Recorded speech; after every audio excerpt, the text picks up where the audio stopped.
আল্লাহ বলেন ওয়া ইন, আর যদি তাইফাতানি, দুটি দল, মিনাল মুমিনিনা, মুমিনদের মধ্য থেকে। এবার বলেন আমার বাংলাদেশে যে কারবালা চলছে এখানে কয়টা দল? কথা কয় না। আরে ভাই, আওয়ামী লীগ, বিএনপি, জাতীয় পার্টি, জামাত, জাসদ, বাসদ, চরমনাই, হেফাজত সব বাদ দেন, এখন মূল দল দুইটা। একটা হলো কোটা সংস্কার পক্ষে আর একটা হলো বিপক্ষে। দল কয়টা? জোরে বলেন কয়টা?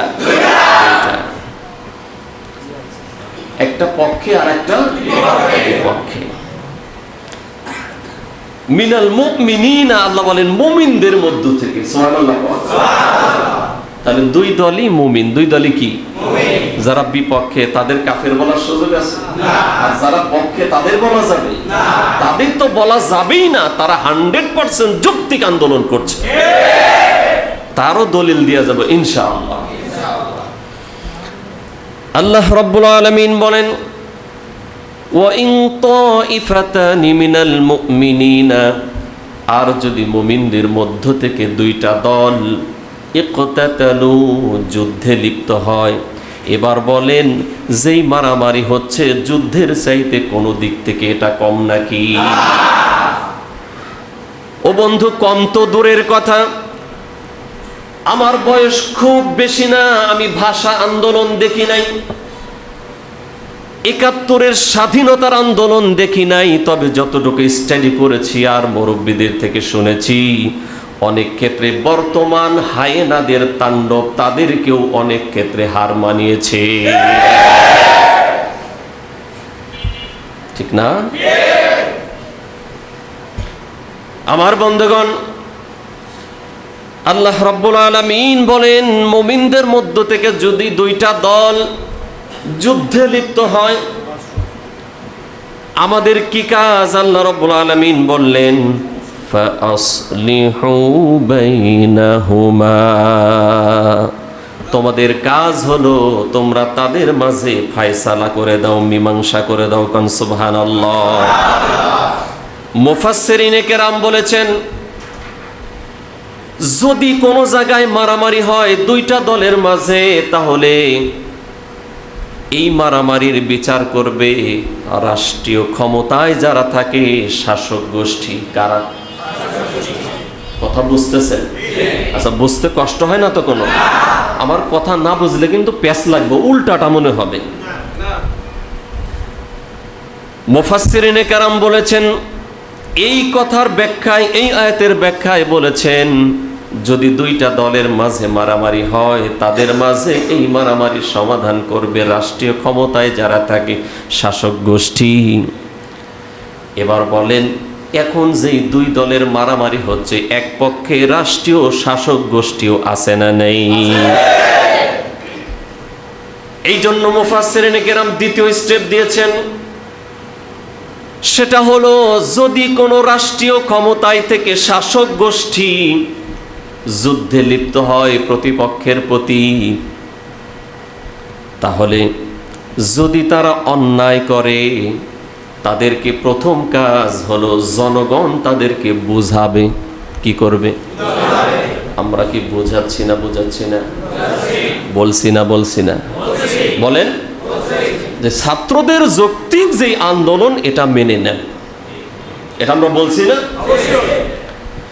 আল্লাহ এই পরামর্শ আমাদেরকে দিয়েছেন, এই নির্দেশ দিয়েছেন যদি দুইটা দলের মাঝে মারামারি হয়, ফাসলিহু বাইনাহুমা, তোমাদের কাজ হলো তাদের মাঝে ফয়সালা করে দেয়া, মীমাংসা করে দেয়া। এবার বলেন আমরা সবাই বলছি দেশের ম্যাক্সিমাম হলো এক পক্ষে, এই যৌক্তিক দাবি যারা করছে তাদের পক্ষে সমর্থন মেজরিটির আছে না নাই? শাসক গোষ্ঠীর কানেও এই তথ্য আছে না নাই? কিন্তু তারা মানছে না। তারা মানছে না। এবার আল্লাহ দ্বিতীয় পরামর্শ দেন। আল্লাহ রাব্বুল আলামিন বলেন ফাইম বাগাত ইহদাহুমা আলাল উখরা, তোমরা যখন তাদের মাঝে ফয়সালা করার চেষ্টা করো, এটা যদি তারা মেনে না নেয়, তাহলে তোমাদের কাজ হলো ফাকাতিলুল্লাতী তাবগী হাত্তা তাফিআ ইলা আমরিল্লাহ, যারা জুলুম করবে, অন্যায় অবিচার যারা করবে, তাদের বিপক্ষে মাজলুমের পক্ষ নিয়ে তোমরা সংগ্রাম করো। এই নির্দেশটা জোরে বলেন কার? আরো জোরে বলেন কার? কথায় ভেজাল আছে? কথাগুলো কি হুজুরের নাম না? জোরে বলেন। কোন সূরায়? সূরা হুজরাত, আয়াত নাম্বার 9। আরে এই বক্তব্য দেওয়ার দরকার ছিল আজকে জাতীয় মসজিদে ওই খতিবের, ঠিক কিনা বলেন?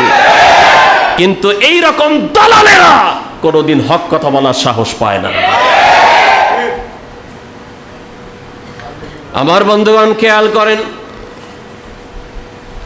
আল্লাহ রাব্বুল আলামিন স্পষ্ট ভাষায় জানিয়ে দিলেন, যদি মুমিনদের দুইটা দলের মাঝে মারামারি হয়, ফাআসলিহু বাইনাহুমা, তোমরা ওটাকে মীমাংসা করে দাও।